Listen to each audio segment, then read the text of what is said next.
Welcome to toy-polloi. Hello and welcome to another video from toy-polloi. Today we're going to be reviewing one of the latest Mego dolls, which is Ultraman. Now if you've watched my channel before, you'll know I'm quite a big fan of going to Japan and going to Tokyo, and I do collect quite a lot of Japanese toys, and Ultraman is one of the ones that I like to pick up. Now Ultraman is a TV show that has been on Japanese TV since back in 1966, and pretty much since it first appeared there have been toys produced for it. Mostly they have produced these sort of soft type toys, which are quite simple toys with limited articulation. These are generally made by Bandai, and they've been making roughly the same sort of toys for years and years. You can get pretty much every character from the Ultraman series in this style, and sometimes they go down different routes, like this figure here, which is Ultra 7. This was produced by Bandai Poppy, and this was from the World Hero line of toys. So this is more like a Star Wars figure with the same sort of articulation as Star Wars figures. But now, for the first time, Mego have produced their own version of Ultraman, and it's based on the classic sort of Mego doll body. So it has 14 points of articulation, it is 8 inches tall, and it should stand in with all of the other Mego figures I have and look really nice on display. So let's take a closer look at the card, and then we'll open it up and see what the figure looks like in the flesh. So here we have the front of the Ultraman card. The figure looks really nice in the packaging. I have to say, I think the card is a little bit on the underwhelming side. It's got a sort of a dotted texture behind it. It says Ultraman with the Ultraman logo, 8-inch action figure with 14 points of articulation, and that's about it. It's a really uninspiring card. If I saw this on the shelf, I'd probably just sort of pass by. I don't think it really draws you in. They could have done so much more with the front of this card. You know, a nice image of Ultraman in action, or just fighting one of the monster kaiju that he would fight in the show. Anything really. This just looks particularly dull. Anything really, other than this sort of pretty dull backing. It's just such a shame. It doesn't draw you to the figure at all. In the top right hand corner it says sci-fi. I'm guessing, you know, just because this is a sci-fi related toy, it doesn't really sort of give you much information. And then obviously this is not a toy, it is 17 plus, even though this is an action figure and it says action figure, this is for 17 plus. If we turn the card over, on the back it's a little bit better, but you know, imagine if they'd used some of these images on the front to make it really pop. It still just looks a little bit dull. Maybe some information about Ultraman. Instead it just says you know, retro is back. It's same information that's actually had on most of these sort of reissues of Mego, with a picture there of Marty Abrams.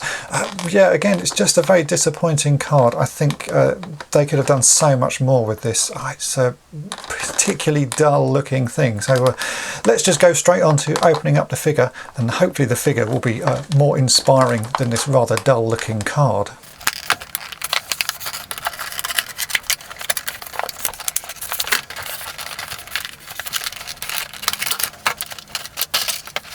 So here we have the figure off the card, and you may immediately notice that something is missing, and that is his right hand, because it fell off. It's actually broken in the packet. So yeah, very disappointing.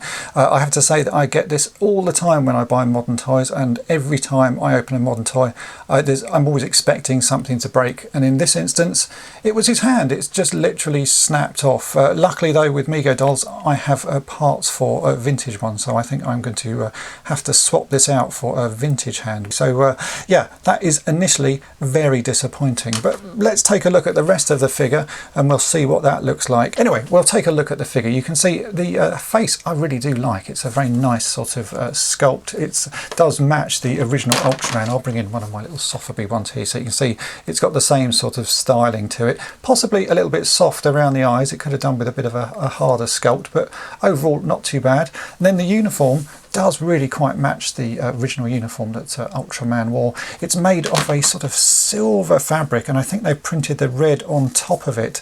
It does look like that because you can actually see some places where the red is already starting to peel off. Overall though, it does look quite nice. It is fully posable like the old Mego dolls, apart from the fact that his hand has already snapped off, so it poses relatively sort of well like the old figures. You can move them around. The left hand does actually work and is rotatable.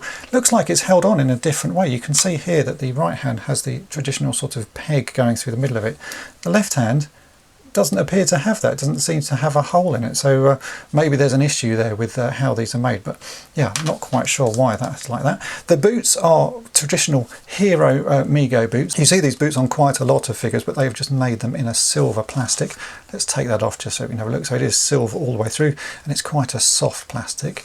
I think the next thing to do is let's take the uniform off this and see what the doll looks like underneath, and in the meantime I maybe will see if I've got a spare arm and I can swap out the arm and put an unbroken hand on this, because yeah, that's really annoying.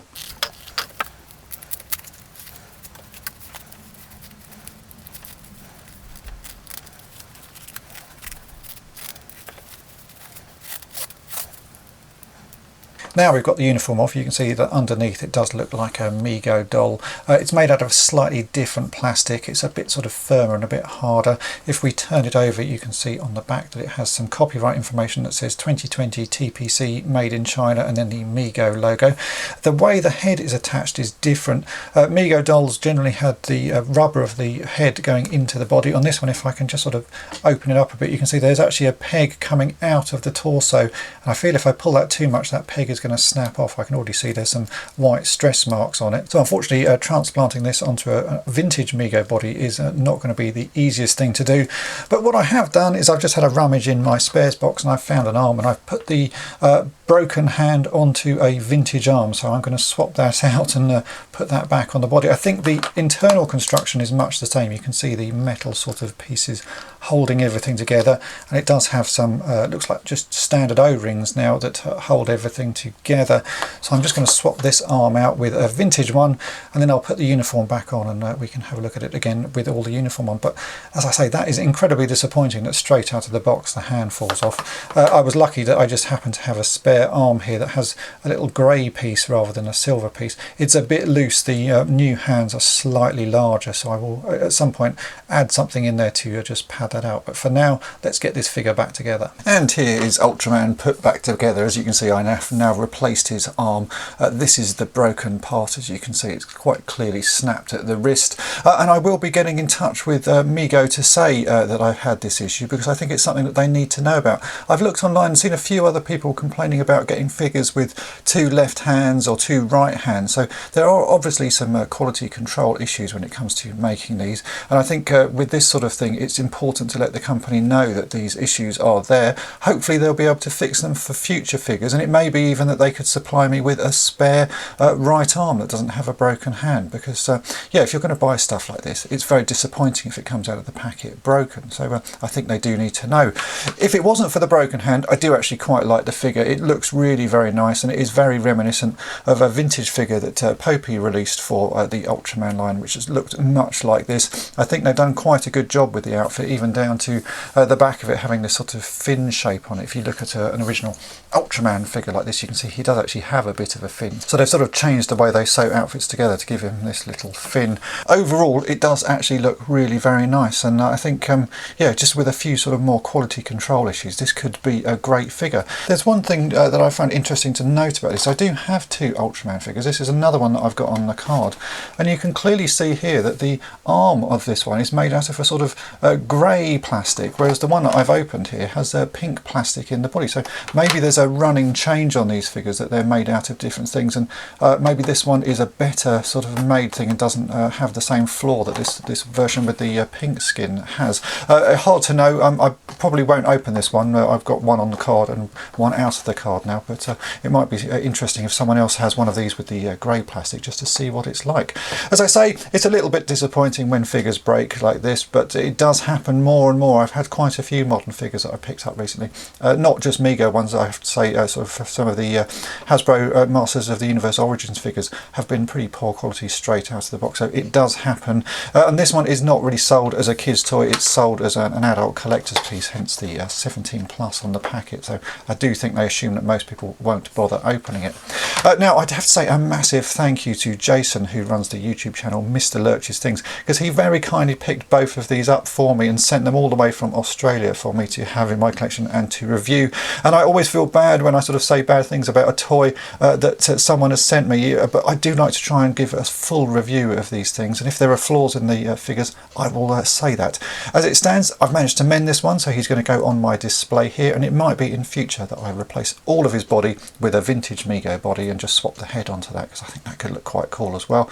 And I will be getting in touch with Mego about the flaws anyway. So thanks to Jason for this. I hope you've enjoyed this video. If you have, then make sure to hit the subscribe button and tap the bell to be notified each time I upload a new video. And thanks for watching. Thanks for watching toy-polloi. Subscribe for more great videos. You can also follow toy-polloi on Twitter, Facebook, and Instagram.